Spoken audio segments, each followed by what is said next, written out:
ನೋಡಿ ಇದು Tata Ace gold BS6 2025 ಮಾಡಲ್ದು. ಟೈಮರ್ ಚೇಂಜ್ ಮಾಡೋದು ನೋಡಿ, ಇಲ್ಲೊಂದು ಬಟನ್ ಇರುತ್ತೆ, ಪ್ರೆಸ್ ಮಾಡಿ ಹಿಂಗೆ ಹೋಲ್ಡ್ ಮಾಡಿ ಇಟ್ಕೋಬೇಕು. ಇವಾಗ ನೋಡಿ ಇದು ಬ್ಲಿಂಕ್ ಆಗುತ್ತೆ. ಮತ್ತೆ ಪುನಃ ಪ್ರೆಸ್ ಮಾಡಿ ಹೋಲ್ಡ್ ಮಾಡಿದ್ರೆ ಅವರ್ಸ್ ಬ್ಲಿಂಕ್ ಆಗುತ್ತೆ, ಅವರ್ಸ್ ಮಾತ್ರ.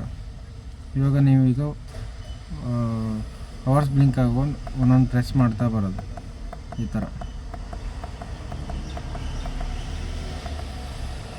ಈಗ ಮತ್ತೆ ಪುನಃ ಪ್ರೆಸ್ ಆ್ಯಂಡ್ ಹೋಲ್ಡ್ ಮಾಡಬೇಕು. ನೆಕ್ಸ್ಟ್ ಮಿನಿಟ್ಸ್ ಚೇಂಜ್ ಆಗಬೇಕಂದ್ರೆ ಇವಾಗ ನೋಡಿ ಮಿನಿಟ್ ಚೇಂಜ್ ಆಗಿದೆ. ಇವಾಗ ಮತ್ತೆ ಪ್ರೆಸ್ ಮಾಡ್ತಾ ಹೋಗ್ತಿದ್ರೆ ಚೇಂಜ್ ಆಗುತ್ತೆ ಮಿನಿಟ್ಸು, ಆಮೇಲೆ ಅದಾಗಿ ಆಫ್ ಆಗುತ್ತೆ. ಇವಾಗ ಸೆಟ್ ಆಯ್ತು. ಅದೇ ಥರ ಪ್ರೆಸ್ ಆ್ಯಂಡ್ ಹೋಲ್ಡ್ ಮಾಡಿ ಈ ಥರ ಬ್ಲಿಂಕ್ ಆಗುತ್ತೆ. ಮತ್ತೆ ಪುನಃ ಪ್ರೆಸ್ ಆ್ಯಂಡ್ ಹೋಲ್ಡ್ ಮಾಡಿ ಅವರ್ಸ್ ಬ್ಲಿಂಕ್ ಆಗುತ್ತೆ.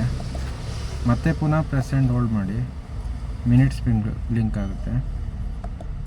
ಮತ್ತೆ ಪುನಃ ಪ್ರೆಸ್ ಆ್ಯಂಡ್ ಹೋಲ್ಡ್ ಮಾಡಿದ್ರೆ ನಿಮಗೆ AM PM ಕೇಳಿಸುತ್ತೆ. ಇವಾಗ ಒಂದು ಪ್ರೆಸ್ AM, ಇನ್ನೊಂದು ಪ್ರೆಸ್ PM, ಆಮೇಲೆ ಬಿಟ್ಟರೆ ಅದಾಗೆ ಆಫ್ ಆಗುತ್ತೆ, ಬ್ಲಿಂಕ್ ಸ್ಟಾಪ್ ಆಗುತ್ತೆ. ಇವಾಗ ಸೆಟ್ ಆಗಿದೆ ಅಂತ ಅರ್ಥ. ಇಷ್ಟೇ.